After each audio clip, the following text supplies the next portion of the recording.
इस सभी को राम राम, राधे राधे। आई होप कि आप सभी लोग बढ़िया होंगे, मस्त होंगे और हाँ, अपनी तैयारी में भी आप लोग लगे होंगे। तो चलिए आज के सेशन की शुरुआत करते हैं। ये सारे आपके PYQ हैं, आपके CTET का जो PYQ है, जो आपके 2022 में परीक्षा आते थे। 1 फरवरी को ये क्वेश्चन आया हुआ था, ठीक है। ये सारे आपके सॉल्व पेपर है, तो थोड़ा सा पेशेंस बना के आप लोग वीडियो में एंड तक बने रहिएगा। अगर वीडियो पसंद आए तो प्लीज़ एक प्यारा सा comment, like, share and subscribe motivation के लिए आप लोग ज़रूर करिएगा, ठीक है। चलिए यहाँ पर आप लोग क्वेश्चन देखिए। कक्षा में प्रस्तुतिकरण के दौरान जो विद्यार्थी होता है एक एक करके अपनी राय दे रहे हैं। भाषा अध्यापक होने के नाते आप किस आधार पर उनका आकलन करेंगे, ठीक है।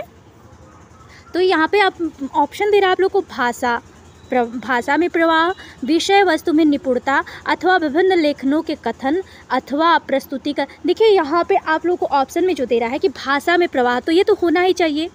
अगर आप किसी चीज़ का, किसी बच्चे का भाषा में आकलन कर रहे हैं एक अध्यापक होने के नाते, तो वहाँ पे आप भाषा में प्रवाह तो देखेंगे ही। विषय वस्तु मतलब जिस सब्जेक्ट का मतलब वो अध्ययन कर रहा है उसमें निपुण है कि नहीं, ये भी आप लोग देखेंगे।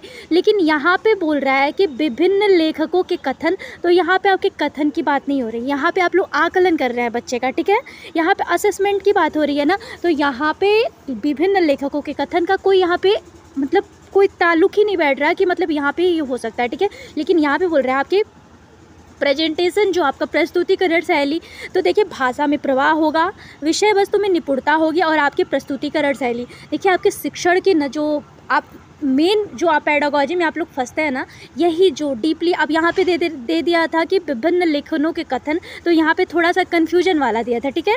तो आप लोग को थोड़ा समझते हुए चलना चाहिए। यहाँ पे देखिए आप लोग आप डी ऑप्शन पे जाएंगे, किस पे जाएंगे, फर्स्ट, सेकेंड एंड फोर्थ पे, ठीक है। भाषा में प्रवाह, विषय वस्तु में निपुणता होनी चाहिए और प्रस्तुतिकरण शैली। अब नेक्स्ट क्वेश्चन देख लेते हैं हम। ये देखिए आपके PYQ है, अगर आप लोग इसे सॉल्व करेंगे तो इससे आइडिया हो जाएगी ना कि आप लोग के क्वेश्चन आते कैसे हैं, ठीक है। कक्षा में प्रस्तुतिकरण के दौरान जो विद्यार्थी होता है एक एक करके अपनी राय दे रहे हैं। भाषा अध्यापक का उपयुक्त आकलन होगा भाषा में प्रवाह, विषय वस्तु में निपुणता और प्रस्तुतिकरण शैली आपकी, ठीक है। निम्नलिखित में से कौन सी पारस्परिक शिक्षण की प्रक्रियाएं हैं?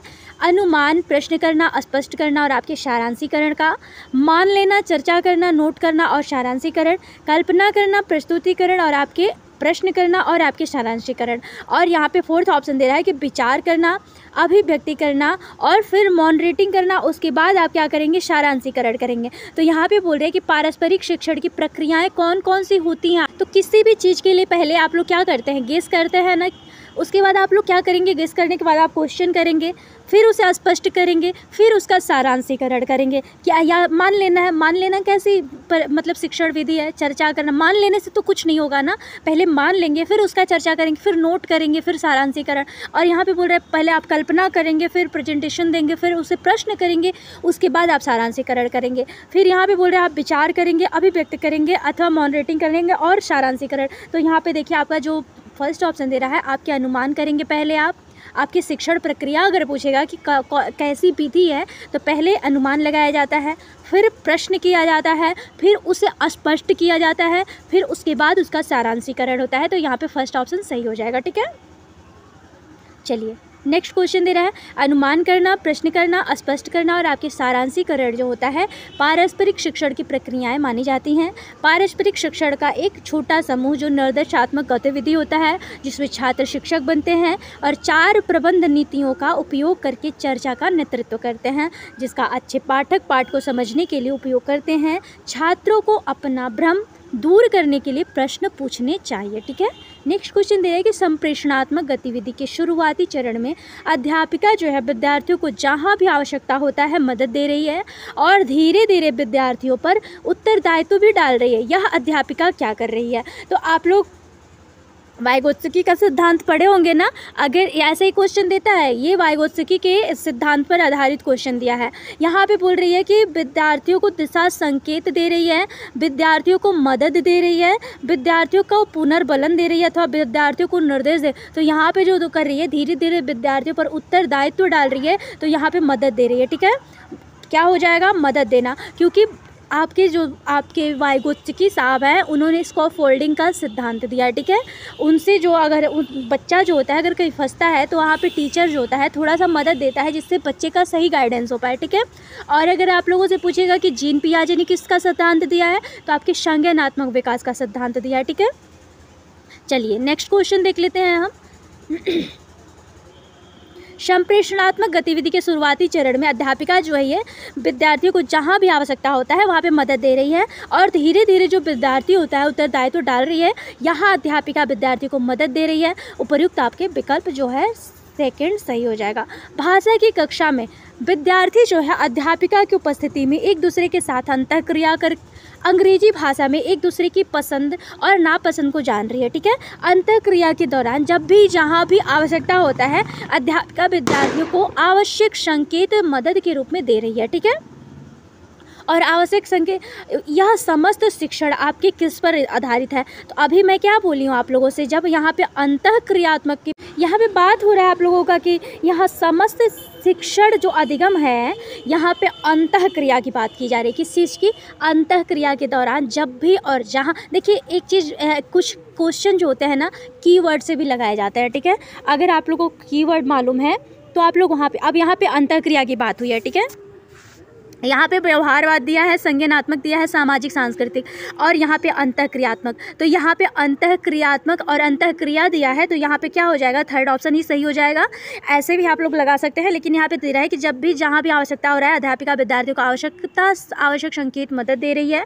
यहाँ समस्त शिक्षण अधिगम प्रक्रिया अधिगम के किस सिद्धांत पर प्रतिबिंबित कर रही है? व्यवहारवाद पर। संज्ञानात्मक सामाजिक, व्यवहारवाद आपके याद कर लीजिएगा थॉर्नडाइक है। संज्ञानात्मक अगर पूछेगा तो जीन पियाजे हैं। और सामाजिक और सांस्कृतिक सिद्धांत अगर पूछेगा तो आपके लिवाइगोत्स्की हैं। तो यहाँ पे अंतःक्रियात्मक की बात हो रही है, ठीक है। चलिए थर्ड ऑप्शन यहाँ पे सही हो जाएगा। नेक्स्ट क्वेश्चन देख लेते हैं हम। शिक्षण की इस अवस्था में सभी व्यवहारवाद जो होते हैं, व्यवहार क्रियाएं निहित होती हैं जिनका उपयोग शिक्षक कक्षा में करता है। सभी कार्य किसी को पढ़ाने या वांछित अनुभव प्रदान करते समय किए जाते हैं। इस अवस्था में शिक्षक तथा छात्र आमने सामने होते हैं। यहाँ समस्त शिक्षण अधिगम प्रक्रिया अधिगम के अंतःक्रियात्मक सिद्धांत को प्रतिबिंबित करती है। नेक्स्ट क्वेश्चन देख लेते हैं। श्रव्य एवं लिखित सामग्री के संरचनात्मक और व्याकरणिक तत्वों का प्रत्यक्ष अध्यापन करना।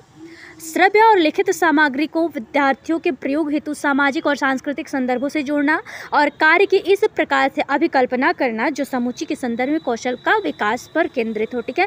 तो निम्नलिखित में से कौन सा ऊपर बताए गए सिद्धांत पर आधारित है? आपके सामाजिक सामग्री आधारित निर्देश, प्राकृतिक निर्देश, प्राकृतिक उपागम। तो देखिए अगर आप लोगों ये ऑप्शन तो आप लोगों का फर्स्ट ही सही होगा क्योंकि यहाँ पे चर्चा हो रहा है कि श्रव्य एवं लिखित सामग्री के संरचनात्मक और व्याकरणिक तत्वों का प्रत्यक्ष अध्यापन कराना। श्रव्य और लिखित सामग्री जो है उसके आधार पर विद्यार्थियों के प्रयोग हेतु सामाजिक और सांस्कृतिक संदर्भों से जोड़ना और कार्य की इस प्रकार से अभिकल्पना करना जो समुच्चय के संदर्भ में कौशलों के विकास पर केंद्रित हो। तो यहाँ पे सामग्री आधारित निर्देश दे रही है, ठीक है। लेकिन यहाँ पर भी देख लेते हैं हम लोग थर्ड ऑप्शन क्या दे रहा है, मौन तरीका और कार्य आधारित भाषा शिक्षण। तो यहाँ पे आपका थर्ड ऑप्शन ही सही होगा, ठीक है।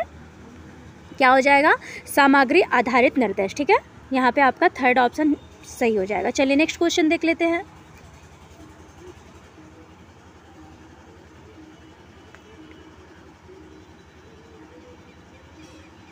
उपर्युक्त दिए गए कथन आधारित सामग्री आधारित निर्देश सिद्धांत पर आधारित है। सामग्री आधारित निर्देश भाषा के बजाय सामग्री पर केंद्रित है। यह दूसरी भाषा शिक्षण के दृष्टिकोण से संदर्भित करता है, ठीक है। द्वितीय भाषा के अधिगम जो है में क्या शामिल है? लक्ष्य भाषा में विभिन्न स्थितियों के प्रति प्रतिक्रिया देना अथवा विभिन्न प्रकार की श्रव्य व लिखित सामग्री का उपयोग करना अथवा एकेडमिक रूप से लक्ष्य भाषा में प्रतिक्रिया देना अथवा विशिष्ट स्थितियों में कुछ वाक्यांशों का प्रयोग करना। तो यहाँ पे द्वितीय भाषा की बात कर रहा है तो यहाँ पे आपका श्रव्य और आपके क्या हो जाएगा, श्रव्य और लिखित सामग्री का उपयोग कर रही है क्योंकि यहाँ पे द्वितीय भाषा के अधिगम में क्या शामिल होता है तो उसमें श्रव्य व लिखित सामग्री का उपयोग होता है, ठीक है। चलिए नेक्स्ट क्वेश्चन देख लेते हैं। द्वितीय भाषा के अधिगम में विभिन्न प्रकार की श्रव्य लिखित सामग्री का उपयोग शामिल होता है। मनुष्य अपनी भाषा के रहन सहन की कोई दूसरी भाषा सीखकर अपने को सामाजिक संप्रेषण के उन क्षेत्रों से जोड़ सकता है जिनकी पूर्ति द्वितीय भाषा के माध्यम में ही संभव होती है। भाषा की कक्षा में अध्यापिका ने विद्यार्थियों को पिछले माह की गई आम उद्घोषणाओं पर वक्तव्यों का विश्लेषण करने के लिए कहा गया। यहाँ अध्यापिका किस बात का बल दे रहे हैं? यहाँ पे बोल रहा है कि भाषा कक्षा अध्यापिका जो है विद्यार्थियों के पिछले माह की आम उद्घोषणाओं और वक्तव्यों का विश्लेषण करने के लिए कह रही है। यह अध्यापिका जो है किस बात पर बल दे रही है? यहाँ पे ऑप्शन दे रहा है कि लिखित विमर्श चिंतन पर, वाचिक विमर्श चिंतन पर, अथवा मुद्रित अथवा अप्रकाशित। तो यहाँ पे किस चीज़ का हो रहा है? यहाँ पे अध्यापिका जो है वहाँ पे वक्तव्य का बात यहाँ पे चर्चा हो रहा है ना, कि बातों के द्वारा विश्लेषण करने के लिए कह रही है। तो यहाँ पे आपके वाचिक विमर्श मतलब आपस में जो कम्युनिकेशन होता है, जो आपकी बातचीत होती है, तो यहाँ पे वक्तव्यों का विश्लेषण करने के लिए कहा जा रहा है। ठीक है, नेक्स्ट क्वेश्चन देख लेते हैं हम।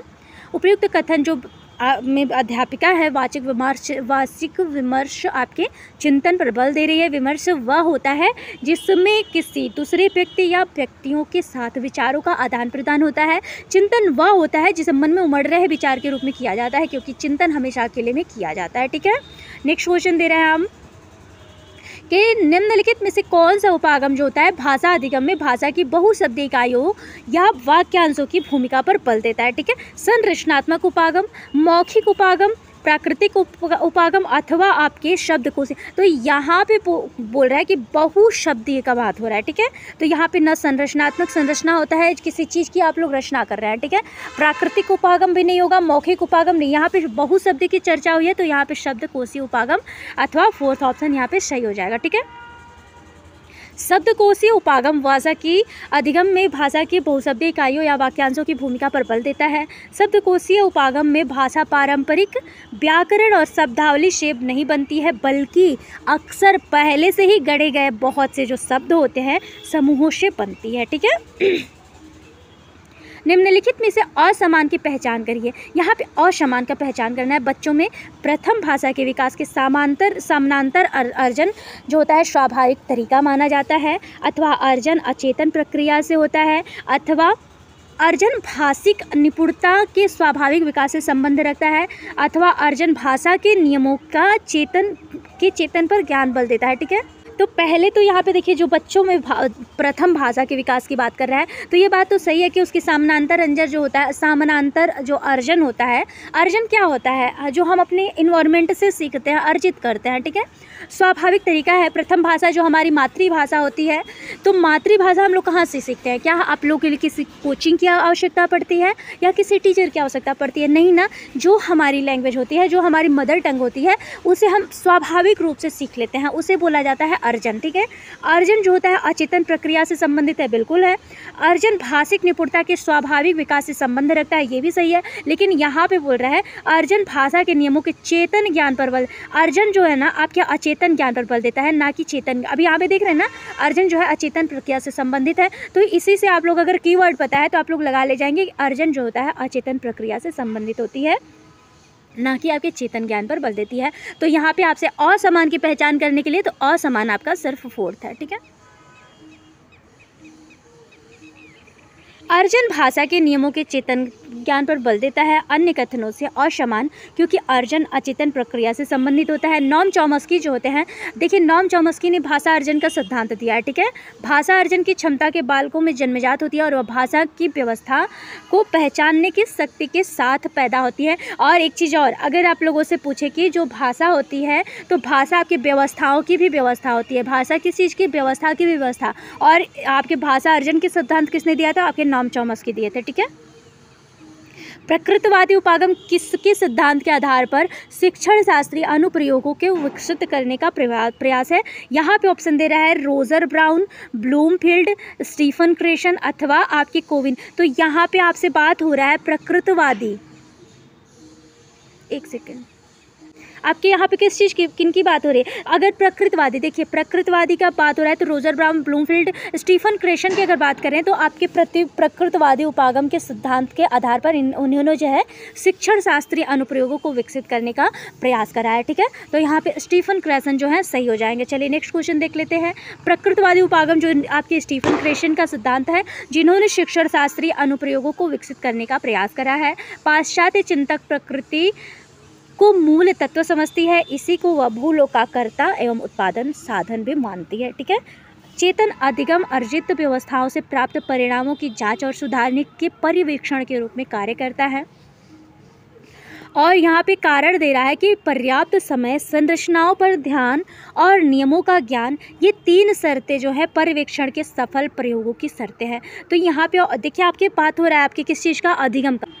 जो अधिगम होता है यहाँ पे चेतन अधिगम जो होता है अर्जित व्यवस्थाओं से प्राप्त परिणामों की जांच और सुधारने के परीक्षण के रूप में कार्य करता है। और यहाँ पे रीजन दे रहा है आप लोगों से कि पर्याप्त समय, संरचनाओं पर ध्यान और नियमों का ज्ञान, ये 3 शर्तें जो होती हैं पर्यवेक्षण के लिए सफल प्रयोग की शर्तें मानी जाती हैं। तो यहाँ पे देखिए रीजन तो दोनों का सही है, आपके जो असर्शन है ये भी सही है और रीजन भी सही है, लेकिन यहाँ पे ऑप्शन दे रहा है कि ए और आर दोनों सही हैं, आर ऐसी कई सही व्याख्या कर रहा है और ए और आर दोनों सही है, लेकिन आर जो है ए की सही व्याख्या नहीं कर रहा है। ए सही है लेकिन आर गलत है और आपकी ए गलत है। देखिए ऑप्शन दोनों सही है लेकिन मैच कोई नहीं कर रहा है, ठीक है। तो यहाँ पे ऑप्शन कौन सा हो जाएगा, ए और आर दोनों सही हैं लेकिन मैच कोई नहीं कर रहा है, तो ऑप्शन बी नंबर सही हो जाएगा, ठीक है। थोड़ा असर्शन और रीजन में थोड़ी सी प्रॉब्लम होती है आप लोगों को, अगर रेगुलर प्रैक्टिस करेंगे तो ये सही हो जाएगा, ठीक है। चेतन अधिगम जो होता है अर्जित व्यवस्थाओं से प्राप्त परिणामों की जांच और सुधारने से परीक्षण के रूप में कार्य करता है। कथन तो सत्य, पर्याप्त समय, संरचनाओं पर ध्यान और नियमों का ज्ञान, ये 3 शर्तें जो होती हैं परीक्षण के सफल प्रयोग की शर्तें मानी जाती हैं। इस प्रकार अभिकथन भी सही है, दोनों सही है, बस इन लोगों का जो मैचिंग हो रहा है नहीं हो रहा है, ठीक है। यहाँ पे ऑप्शन नेक्स्ट क्वेश्चन दे रहा है कि ध्वनि तरंगों की पहचान करने वाली भौतिक प्रक्रिया जो कर्ण पटह कान के पर्दे से टकराती हैं श्रवण के रूप में जानी जाती हैं। संप्रेषण के दौरान श्रवण जो होता है सबसे पहले मुख्य गतिविधि होती है जो प्रतिक्रिया देती है। यहाँ पे ऑप्शन दे रहा है कि निम्नलिखित कोड में से सही उत्तर का चयन करिए। ए सही है लेकिन बी गलत है, ए सही है लेकिन बी गलत है, ए सही है लेकिन बी गलत है। यहाँ पे भी ऑप्शन दोनों एक ही मैच कर रहा है। ए और बी देखिए यहाँ पे दोनों सही है, क्योंकि ये इसलिए सही है कि यहाँ पे बोल रहा है कि ध्वनि तरंगे जो होती हैं उसका पहचान करने के लिए भौतिक प्रक्रियाएं जो होती हैं कर्णपटह जिसे कान का पर्दा बोला जाता है उसे टकराती हैं, तो ये भी बात सही है। श्रवण के रूप में जानी जाती है, जैसे अब हम लोग बोल रहे हैं तो हमारे जो कान होते हैं उसके पर्दे के पास जो हमारी ध्वनि तरंगे होती हैं वो टकराती है तो श्रवण के रूप में जानी जाती है। जैसे अब कोई बोल रहा है तो आप लोग के कान में जाता है आवाज़ ना, तो वही बोल रहा है कि कान के पर्दे से जो आवाज़ टकराती है उसे श्रवण के रूप में जाना जाता है। संप्रेषण के दौरान जो श्रवण होता है सबसे पहले मुख्य गतिविधि होती है जो प्रतिक्रिया देती है। मतलब सुनने के बाद आप कोई प्रतिक्रिया ही तो देंगे तभी तो जानेंगे लोग आगे वाले के हाँ आपने सुन रखा है ये बात। तो यहाँ पे आपका दोनों ऑप्शन सही है, ठीक है। तो यहाँ पे दे रहा है ए और बी दोनों सही है, तो आपका ऑप्शन नंबर 3 यहाँ पे सही हो जाएगा। चलिए नेक्स्ट क्वेश्चन देख लेते हैं। एक वही सही है, ठीक है। एक अध्यापक होने के नाते आपका मुख्य ध्यान किस पर नहीं होना चाहिए। यहाँ पे नहीं पूछ रहा है निगेटिव, कुछ लोग होते हैं ना निगेटिव पे ज़्यादा ध्यान नहीं। देखिए कुछ क्वेश्चन आप लोग का इसलिए भी गलती हो जाता है कि निगेटिव मार्किंग जो निगेटिव जो आपके ऑप्शन में दिया रहता है आप लोग ध्यान से देखते नहीं हैं और वहाँ पे हड़बड़ी में गलती कर देते हैं। तो ये भी आप लोग प्रैक्टिस करिए ताकि ये 1 नंबर बहुत कीमती होता है, ठीक है। टाइम भी तो लगता है ना। एक अध्यापक होने के नाते आपका मुख्य ध्यान किस पर नहीं होना चाहिए। विभिन्न भाषाओं की स्वीकृति पर, सभी को एक समान समय देना, उच्च स्तरीय चिंतन के लिए प्रोत्साहित करना, विशिष्ट वर्ग की संस्कृति को समुन्नत करना। यहाँ पे ऑप्शन दे रहा है विभिन्न भाषाओं की स्वीकृति देंगे, सभी को एक समान समय देंगे और उच्च स्तरीय चिंतन को प्रोत्साहित करेंगे और विशिष्ट वर्ग की संस्कृति को समुन्नत। यहाँ पे देखिए एक चीज़ यहाँ पे बोला है ना आप लोगों से कि क्या नहीं होना चाहिए।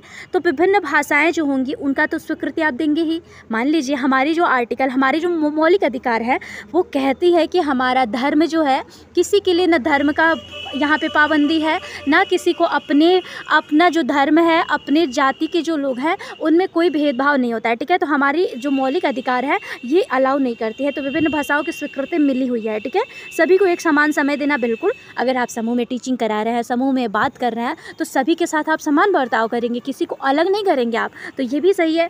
उच्च स्तरीय चिंतन को, अगर कोई बच्चा है, आप खुद सोचिए कि कोई बच्चा है, छोटा सा बच्चा है चाहे बड़ा बच्चा है, अगर वो उच्च स्तरीय चिंतन कर रहा है मतलब उसकी जो ये चिंतन लेवल है कुछ हाई क्वालिटी का है, मतलब वो कुछ अलग ही सोच सकता है, तो आप बिल्कुल उसे प्रोत्साहित करेंगे, ना कि उसे हतोत्साहित करेंगे, ठीक है। तो यहाँ पे आप प्रोत्साहित करेंगे, ये भी सही है। लेकिन यहाँ पे दे रहा है कि विशिष्ट वर्ग से, मतलब किसी विशेष वर्ग से अगर कोई संस्कृति है उसे आप समुन्नत करेंगे, मतलब उसे मतलब आप मानेंगे कोई विशेष वर्ग का आ रहा है, तो इसका मतलब आप निम्न, मतलब जो आपके अदर संस्कृति है उसे आप मतलब कोई वैल्यू नहीं करेंगे, तो ये नहीं होगा, ठीक है। तो यहाँ पे नहीं होना चाहिए, तो विशिष्ट वर्ग की संस्कृति को समुन्नत करना ये नहीं होना चाहिए। भाई सबको समान, हमारा मौलिक अधिकार हमें सबके लिए समान जब चीज़ देता है, तो क्यों हम किसी विशेष के लिए यहाँ पे बल नहीं देता है, ठीक है। तो यहाँ पे ऑप्शन नंबर 4 सही हो जाएगा। यहाँ पे आपको ऑप्शन सी इसलिए दे रहा है कि यहाँ पे टाइपिंग में मिस्टेक हुई है, ठीक है, लेकिन आपका 4th ऑप्शन ही सही होगा। यहाँ पे देखिए, यहाँ पे विभिन्न भाषाओं की स्वीकृति देंगे, आप सभी को एक समान देंगे तथा उच्च स्तरीय चिंतन के लिए भी प्रोत्साहित करेंगे। लेकिन अगर एक अध्यापक हैं, आप एक टीचर हैं, तो आपका ध्यान विशिष्ट वर्ग की संस्कृति को समुन्नत करना नहीं होना चाहिए। यहाँ पे डी ऑप्शन होना चाहिए, लेकिन टाइपिंग में जो है मिस्टेक हो गई है, ठीक है, कभी कभी मिस्टेक भी हो जाता है। भाषा में शब्दों की आंतरिक संरचना और शब्दों को रचना में शामिल करने वाले नियमों का अध्ययन किस रूप में किया जाता है? स्वनिम ज्ञान, वाक्य विन्यास, अथवा रूपग्राम, अथवा आकृतिमूलक, अथवा वर्तनी विषयक। तो यहाँ पे बोल रहा है कि किस रूप में जाना जाता है जो आपके आंतरिक संरचना और शब्दों की रचना में शामिल करने वाले नियमों का अध्ययन होता है? स्वनिम ज्ञान, अथवा वाक्य विन्यास, अथवा रूपग्राम। तो यहाँ पे आपका 3rd ऑप्शन रूपग्राम आकृतिमूलक जो होता है, यहाँ पे आंतरिक संरचना की बात कर रहा है और नियमों का अध्ययन करने के लिए जाना जाता है जो आपका आकृतिमूलक रूपग्राम होता है, ठीक है। आपका 3rd ऑप्शन यहाँ पे सही हो जाएगा। रूपग्राम आकृतिमूलक को भाषा में शब्दों की आंतरिक संरचना और शब्दों की रचना में शामिल करने वाले नियमों के अध्ययन के रूप में जाना जाता है। किसी भाषा में जिन नियमों और प्रक्रियाओं के कारण वाक्य का निर्माण होता है उसे वाक्य विन्यास कहा जाता है, ठीक है। तो आप लोग को पता चला। अब चलिए नेक्स्ट क्वेश्चन देख लेते हैं। कुछ विद्यार्थी जो होते हैं कक्षा में एक दूसरे से बात करने में संकोच करते हैं, संकोच को दूर करने के लिए आप क्या करेंगे, मतलब कौन सा उपाय कर सकते हैं आप? ऑप्शन दे रहा है कि उन विद्यार्थियों को प्रोत्साहित करेंगे, कक्षा में अनौपचारिक गतिविधियों का आयोजन कर उनमें विद्यार्थियों का संलग्न करेंगे, अथवा उन्हें निष्पादन हेतु उन्हें पुनर्बलन दिया जाए, अथवा उन्हें कुछ और तरह के काम दे दिए जाएँ। यहाँ पे दे रहा है कि 4th ऑप्शन यहाँ पे आप लोगों को दे रहा है कि उन्हें कुछ तरह, क्यों भाई? देखिए ऑप्शन में आप लोगों को क्या दिया है, एक सेकेंड, कि उन विद्यार्थी को प्रोत्साहित करेंगे। अगर मान लीजिए कोई बच्चा मतलब थोड़ा सा भी होपलेस हो रहा है किसी चीज़ के लिए मतलब उसका मन नहीं लग रहा है, तो उसे प्रोत्साहित करेंगे बिल्कुल। कक्षा में अनौपचारिक गतिविधि का आयोजन करेंगे, उनमें विद्यार्थियों को संलग्न करेंगे, मतलब अनौपचारिक रूप से, मतलब जो हमारे घर का माहौल होता है उन गतिविधियों का आयोजन करेंगे, तो विद्यार्थी जो होते हैं उसमें संलग्न हो जाएंगे। उनके निष्पादन हेतु उन्हें पुनर्बलन मतलब होता है क्या, कि मतलब किसी चीज़ के लिए रेनफोर्समेंट, ठीक है। तो यहाँ पे आप पुनर्बलन देंगे, ठीक है, लेकिन उन्हें कुछ और तरह के काम दे दिए जाए, ये बात नहीं है, ये उचित नहीं लग रहा है, ठीक है। ये आपके ऑप्शन के माध्यम से उचित नहीं है, इसलिए आपका 1st ऑप्शन सही हो जाएगा, 1, 2 और 3, ठीक है। यहाँ पे ऑप्शन में भी देख लेते हैं। कुछ विद्यार्थी जो होते हैं कक्षा में एक दूसरे से बात करने में संकोच अगर कर रहे हैं, उनके संकोच को दूर करने के लिए किया जाने वाला कार्य जो होता है उन विद्यार्थियों को प्रोत्साहित करेंगे और उन्हें कक्षा में अनौपचारिक गतिविधियों का आयोजन कर उनमें विद्यार्थियों को संलग्न करेंगे और उनके निष्पादन हेतु उन्हें पुनर्बलन दिया जाता है, ठीक है। तो यहीं तक आज का क्लास था आप लोगों का। और अगर आप लोगों को सच में सेशन पसंद आया तो प्लीज़ एक प्यारा सा कॉमेंट थोड़ा सा मोटिवेशन के लिए ज़रूर करिएगा। अगर आप लोगों को पसंद आएगा तो ये सारे PY का आपको सॉल्वेड पेपर सारा आपको प्रोवाइड कराएंगे। और अगर सच में पसंद आए तो प्लीज़ एक प्यारा सा comment, like, share and subscribe motivation के लिए ज़रूर करिएगा। क्या ही बोलूँ मैं, क्योंकि आप लोग कुछ मतलब, चलिए कोई बात नहीं, मिलते हैं सभी को नेक्स्ट वीडियो में। तब तक के लिए सभी को राम राम, राधे राधे।